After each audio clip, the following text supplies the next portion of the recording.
Welcome to my channel knowledge की खोज। Viral प्रश्न सीरीज में आज हम लोग बात करेंगे प्रश्नावली 1.2 की, जिसमें प्रश्न संख्या 6 आपके सामने है।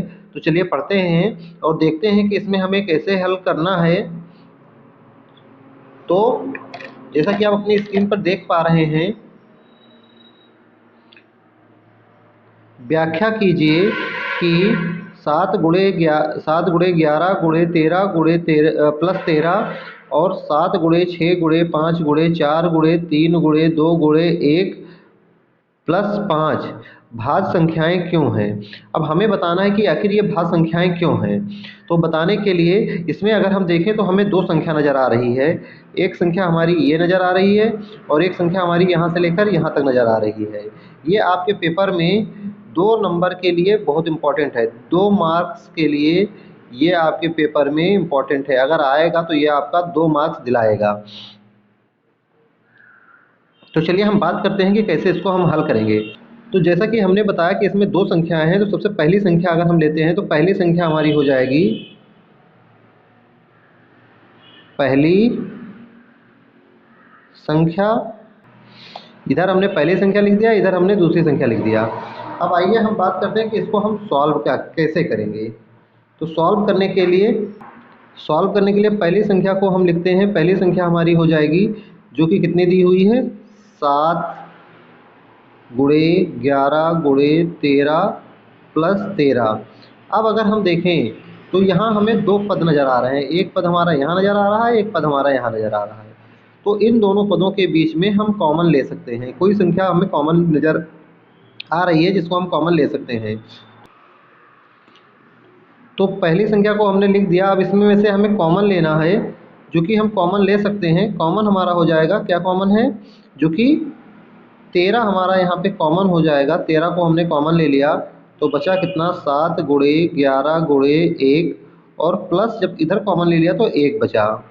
अब यहाँ पे जो हमारा 1 बचा तो इसको हम क्या लिख सकते हैं, ये आइए हम बता रहे हैं आपको कि इसमें हम करेंगे क्या। अब जब हमें पता चल गया कि इस संख्या का एक गुणनखंड हमें प्राप्त हो गया, जो कि हमारा क्या प्राप्त हुआ, 13 हमें इसका गुणनखंड प्राप्त हो गया। तो हम लिख सकते हैं, क्या लिख सकते हैं, अतः 13 दी गई संख्या का एक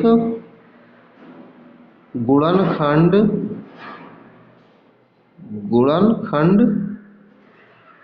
है, इसलिए यह संख्या भाज्य है। इसलिए संख्या हमारी क्या हुई, भाज्य हो गई। अब अगर हम बात करें दूसरी संख्या की, तो दूसरी संख्या की अगर हम बात करें तो दूसरी संख्या हमारी कौन सी है, दूसरी संख्या हमारी हो जाती है जो कि है 7 गुणे 6 गुणे 5 गुणे 4 गुणे 3 गुणे 2 गुणे 1 प्लस 5। अब इसमें अगर हम देखें तो 5 यहाँ पे कॉमन मिल रहा है, 5 यहाँ पे कॉमन मिल रहा है। तो इसमें हम कॉमन ले लेंगे 5 को। जब हमने 5 को कॉमन ले लिया तो यहाँ क्या बचा, 7 गुणे 6 गुणे 4 गुणे 3 गुणे 2 गुणे 1 प्लस 1 हो गया। अब हम सेम चीज़ जैसे इसमें लिखे थे वैसे इसमें लिख देंगे कि 5 हमें यहाँ पे क्या प्राप्त हो गया, इस संख्या का एक गुणनखंड प्राप्त हो गया। तो हम लिख सकते हैं, अतः 5 दी गई संख्या का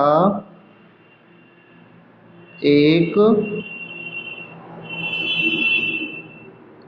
गुणनखंड है, इसलिए यह संख्या भाज्य है। ये हमने लिख दिया। अब अगर हम बात करें कि पूरे क्वेश्चन का उत्तर क्या लिखेंगे, तो वो हमारा उत्तर हो जाएगा, जो कि लिख सकते हैं हम, क्या लिख सकते हैं कि इस प्रकार से दोनों संख्याओं का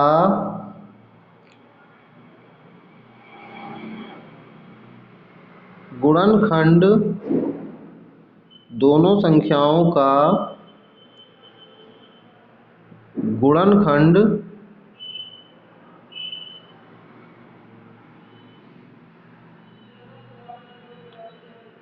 क्रमशः 13 और 5 है।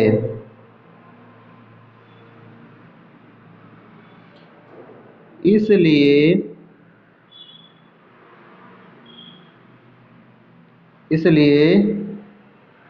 ये संख्याएं